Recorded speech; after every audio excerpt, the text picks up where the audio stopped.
Boa tarde, pessoal. Para quem não me conhece, sou o Lucas Fukuda, eu sou da Reta Engenharia. Vou apresentar um case que a gente desenvolveu em parceria com a Zenit e o DR aqui de Minas Gerais. É um case que a gente utilizou um agente de IA de carbono. Então, para quem não conhece, a Reta Engenharia é uma empresa de gestão aqui sediada em Belo Horizonte, em São Paulo.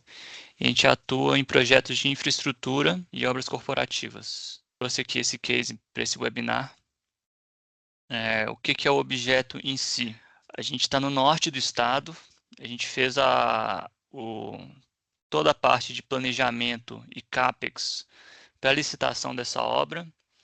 Ela vai ser a maior ponte aqui do estado ligando o município de Pintópolis à capital federal.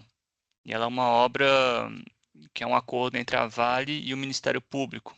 Então ela já está sendo executada nesse momento.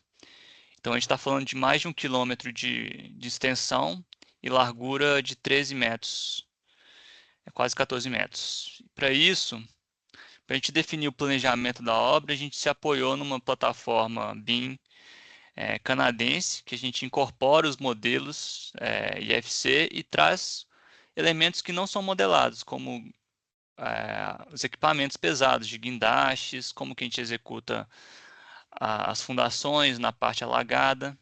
Aí vocês veem o desafio da engenharia aí de vencer esse vão de 240 metros.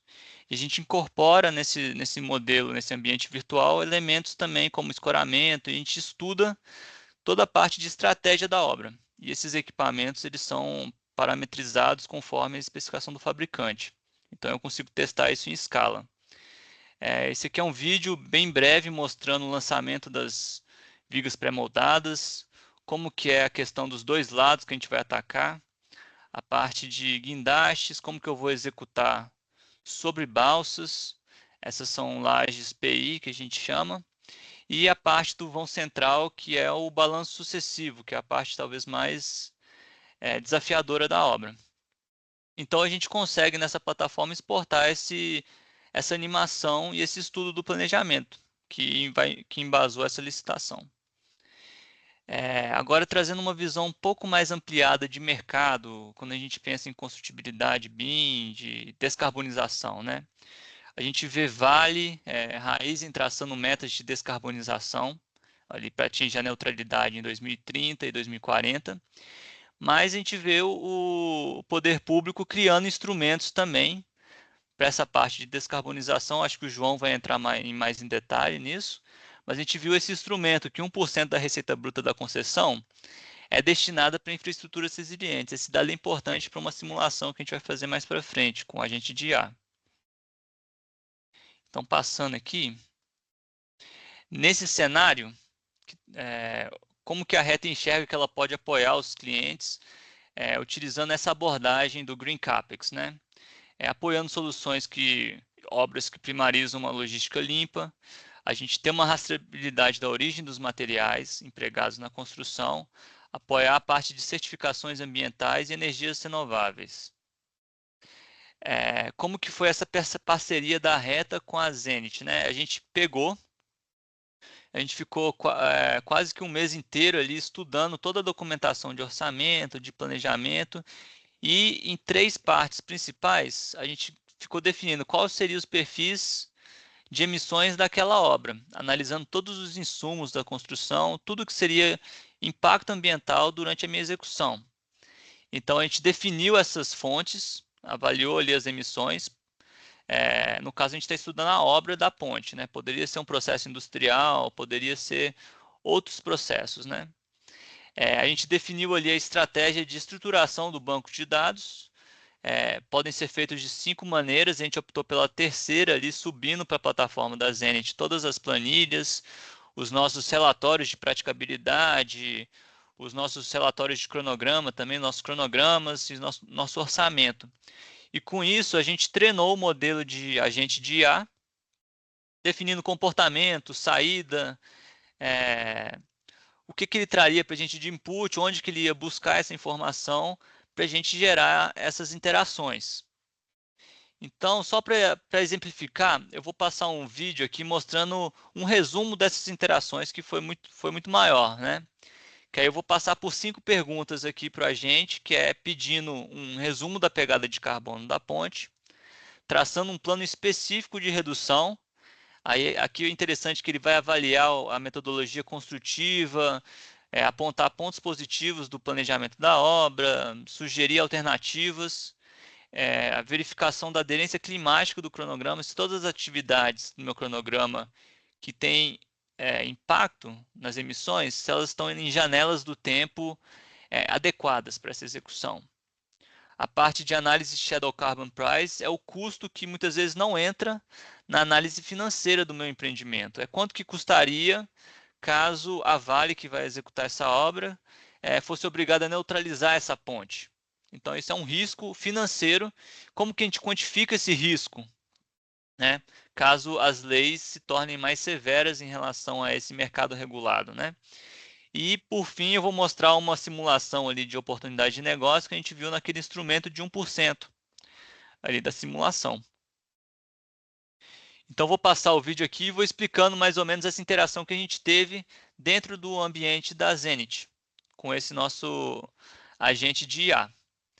Então, primeiro eu peço para ele fazer um resumo da pegada de carbono e ele já define ali nos escopos quais são os tipos de emissões e o total. E ele traz em gráfico aqui bem claro como é uma ponte de pré-moldado, aço e cimento são os mais significativos, é o carbono incorporado dessa construção. E de fato ele traz aqui a correspondência no total, somando os principais itens e algumas recomendações ali. O que eu posso fazer para reduzir? Agora, no plano específico, estudando a metodologia construtiva, os projetos de engenharia, aqui ele vai avaliar a questão do balanço sucessivo, que eu elimino circulação ali em terreno alagado, porque eu faço toda a concretagem suspensa, mas ele também traz algumas ideias interessantes, como substituir a lama betonítica ali por um polímero biodegradável, ou seja, vai além das emissões, vai pelo impacto no rio. E aqui simulando o carbono incorporado, se eu usar um cimento sustentável, um aço sustentável, qual que é o reflexo disso em emissões e no custo do meu CAPEX?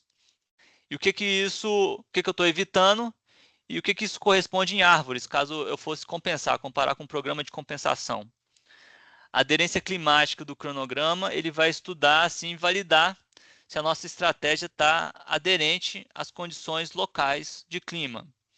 Então, ele avalia ali no norte de Minas as condições pluviométricas. No caso, o nosso cronograma estava aderente. Isso foi uma premissa, a gente conseguiu validar aqui.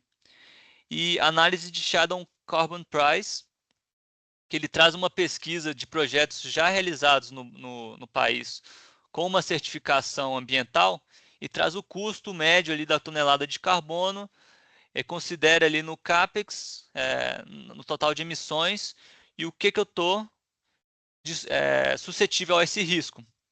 E a oportunidade de negócio, se a gente estivesse num cenário de concessão, o que eu faria com 1%? Né? Essa é uma lei que está em vigor, da NTT.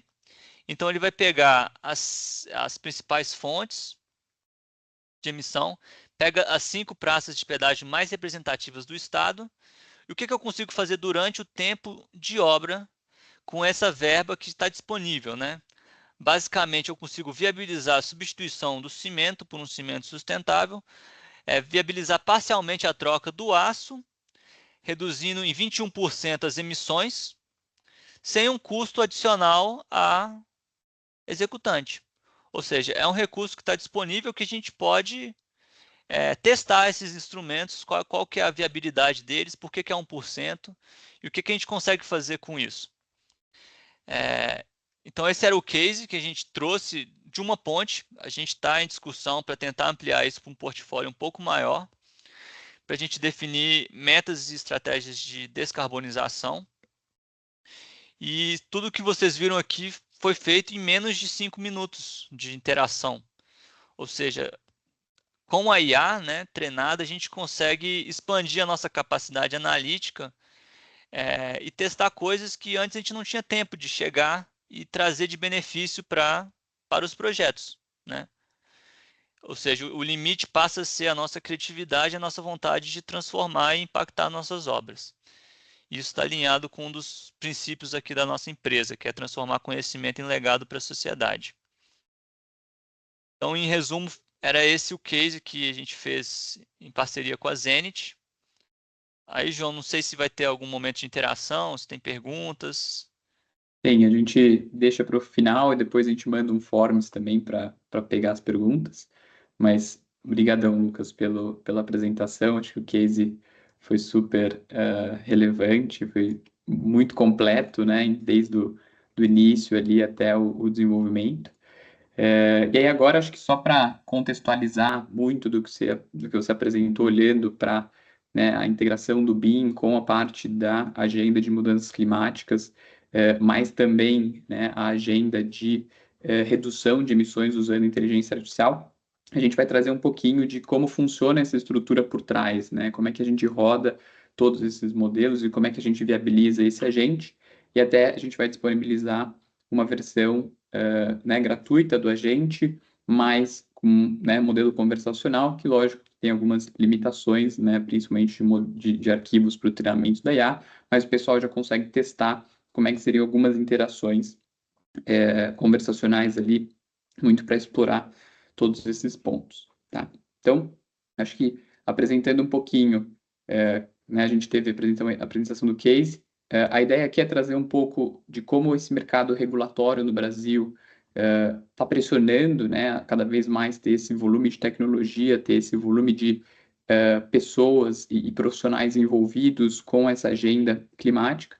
E aí, como a Zenit pode impactar esse ROI, né, da medição de carbono, então reduzindo o custo e trazendo mais soluções mais eficientes cada vez mais. E aí a gente tem a perguntas e respostas ali, que a gente vai mandar um forms para todo mundo responder. E para quem não participou, a gente vai mandar também a gravação de quem escreveu no webinar.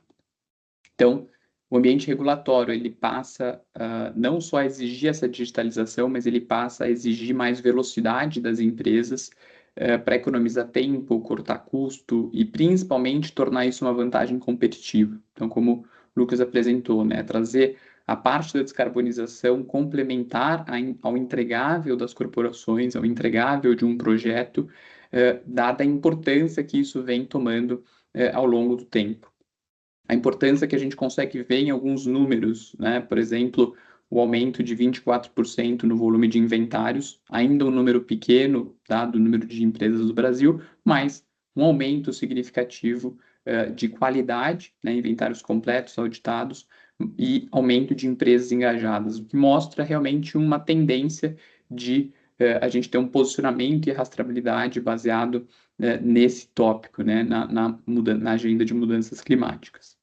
No finalzinho do ano passado, a gente teve a aprovação do mercado regulado de carbono, o que transforma, né, tudo aquilo que era voluntário, como o Lucas mencionou ali, a compensação, o carbono necessário para compensar parte disso, o que era voluntário hoje passa a se tornar regulado, né? Ou seja, o SBCE ele vai criar e vai transformar essas diretrizes, né, do mercado regulado e como ele vai impactar as empresas, no sentido de fazer todas essas organizações a respeitarem os limites de emissões, né, tornando basicamente uma soma zero.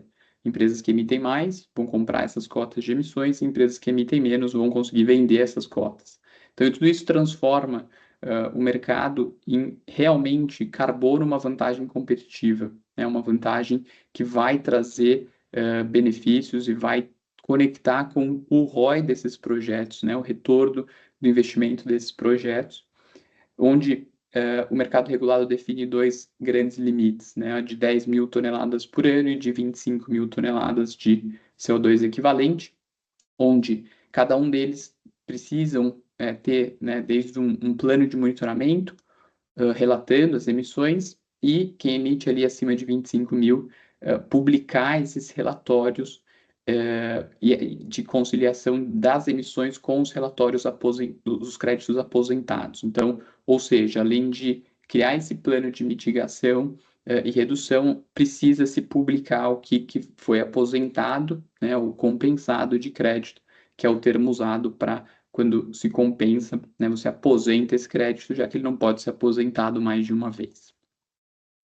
A implementação do mercado regulado, ela é bem, no geral, ela é bem clara, cria-se um limite de emissões conforme o Plano Nacional de Alocação que está sendo desenvolvido, e empresas que emitirem acima, elas vão precisar ou reduzir ou comprar essas cotas de emissões, e as empresas que emitem abaixo disso vão precisar, vão ter a possibilidade de vender esses créditos. Então, isso transforma o que era voluntário em realmente um diferencial e, principalmente, torna a necessidade de medir isso cada vez mais com precisão, né? Precisão e transparência. Porque quem emite mais não vai querer emitir muito mais do real, porque ela vai ter que pagar essas cotas, ela vai ter que comprar essas cotas. E quem emite menos vai querer ter a possibilidade de vender essas cotas de emissões. Então, o mercado como um todo vai buscar rastreabilidade, vai buscar precisão, vai buscar velocidade para medir cada vez mais com mais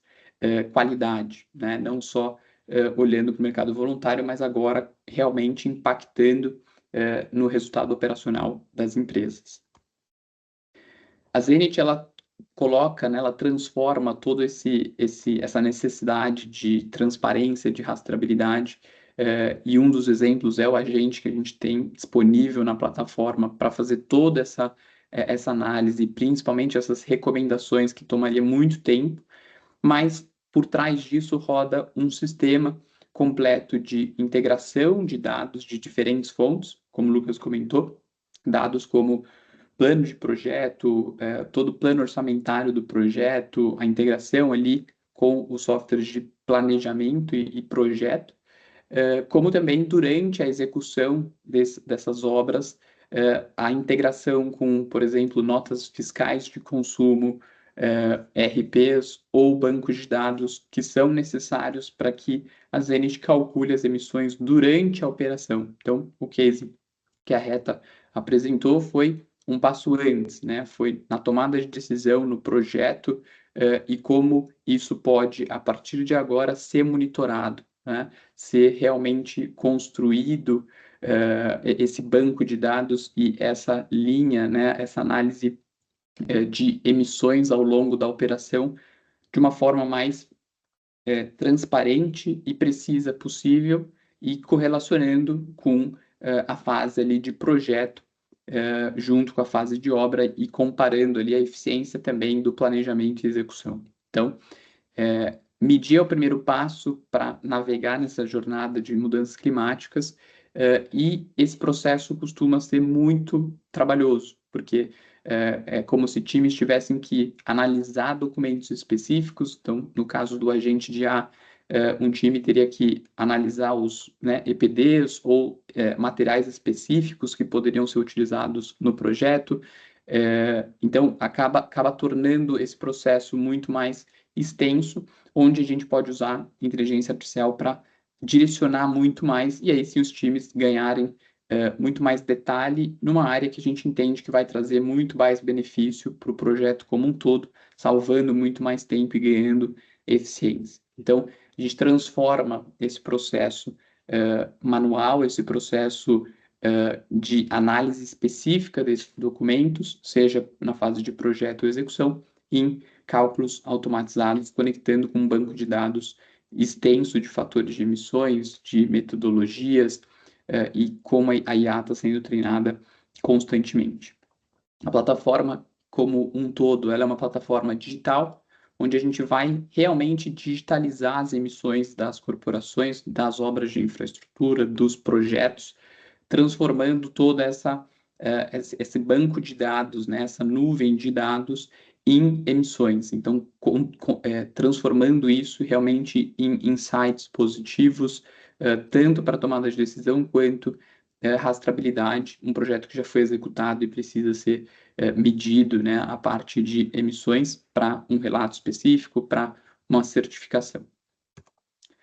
Além disso, a gente traz a simulação de cenários. Então, uma coisa super interessante é trazer toda essa medição, né, todas essas medidas de mitigação para um cenário real, né? Como o Lucas apresentou, quanto custa, né, fazer a compensação, ou quais são as possibilidades de redução e como a gente pode conectar isso com o custo, né? Criando cenários, criando curva MAC, para ter o custo marginal aí do batimento dessas emissões ao longo do tempo, mirando, né, e criando um cenário para que as empresas cheguem a net zero, né, ou seja, reduzam, façam a redução completa ali das suas emissões, mas para isso é necessário uma estratégia, né, porque não é simplesmente compensar todo o volume, já que a conta não fecha, né? A gente precisa trabalhar o que é viável do ponto de vista econômico e saudável para que uma estratégia dessa seja executada.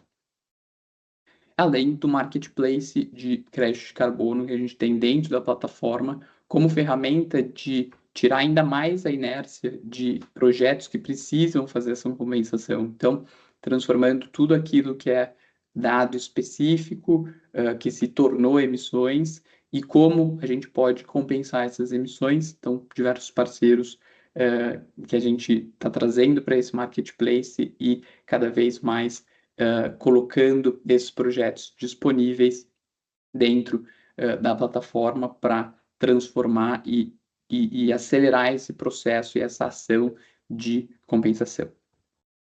Um estudo de caso super interessante que a gente sempre acaba trazendo é a Fortes Engenharia, que até foi uma né, dos contatos comuns aí junto com a Reta, que né, apresentou a Zenit para a Reta, onde a economia em consultoria especializada e a redução de tempo, não só no processamento e coleta de dados, mas também o custo reduzido em relação às horas desses profissionais na medição das emissões. Então, o time interno da empresa executando essas medições, ele é representativo. Então, a gente começa a quantificar o quanto uma plataforma de tecnologia, um agente de IA, pode reduzir de tempo um inventário, por exemplo, que era executado em 6 meses, ser executado em menos de 2 meses, ou processar um volume de EPDs, um volume de dados de um projeto, um plano orçamentário ali da obra, processar isso em dias em vez de meses, trazendo esses insights, então, executando um plano de ação e mitigação muito mais rápido do que processando tudo isso de forma manual. Então, o estudo de caso vem muito com a mesma essência do case apresentado pelo Lucas da Reta, mas aqui olhando para o inventário em si, né, para a medição de um produto ou de uma análise de ciclo de vida de um produto já em execução. Então, a ideia aqui é mostrar que realmente a solução ela é aplicável tanto na fase de projeto quanto na fase de execução, mas com um objetivo comum, né, acelerar e ganhar eficiência na análise e na medição e gestão de emissões associadas a todos esses projetos.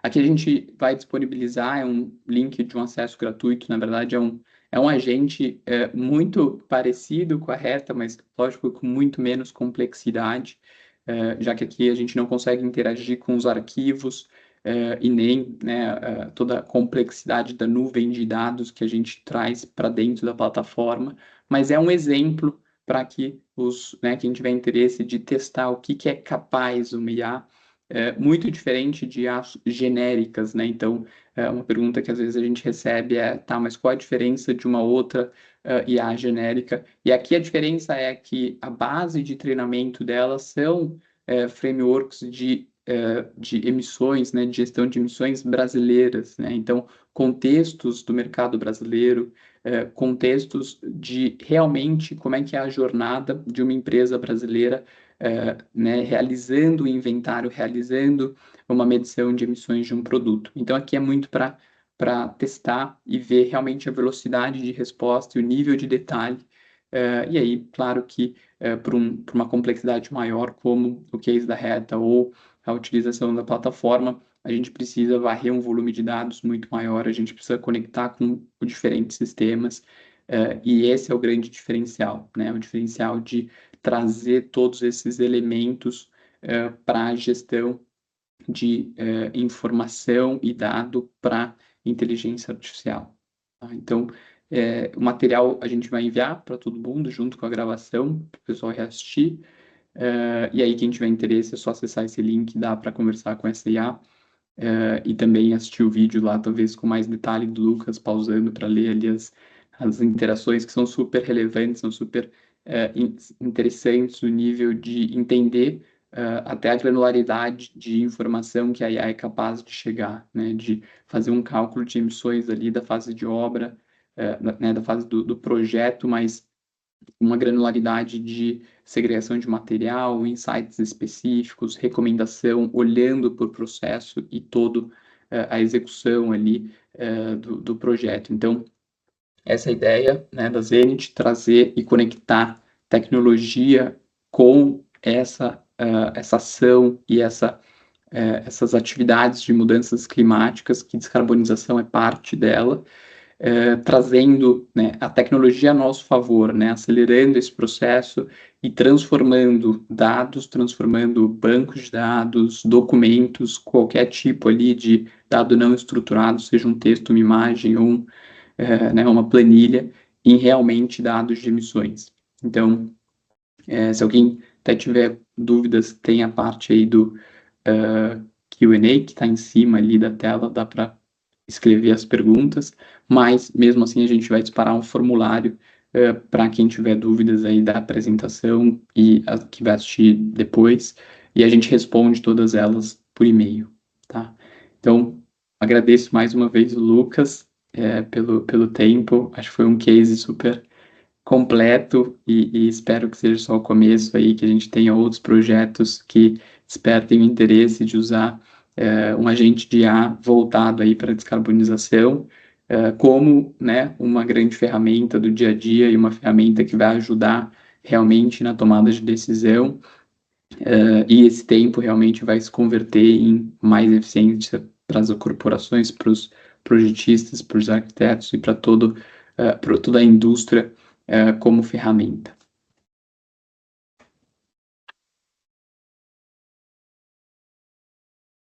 Opa, tem uma pergunta aqui. Paulo, sim, eles serão disponibilizados. O PDF, a gravação e o link está no PDF ali para acessar o agente. A gente vai compartilhar. Mas acho que é isso. Eu queria agradecer mais uma vez, Lucas. Não sei se você tem mais alguma coisa, mas a gente fecha o webinar e compartilha aí com todos os inscritos.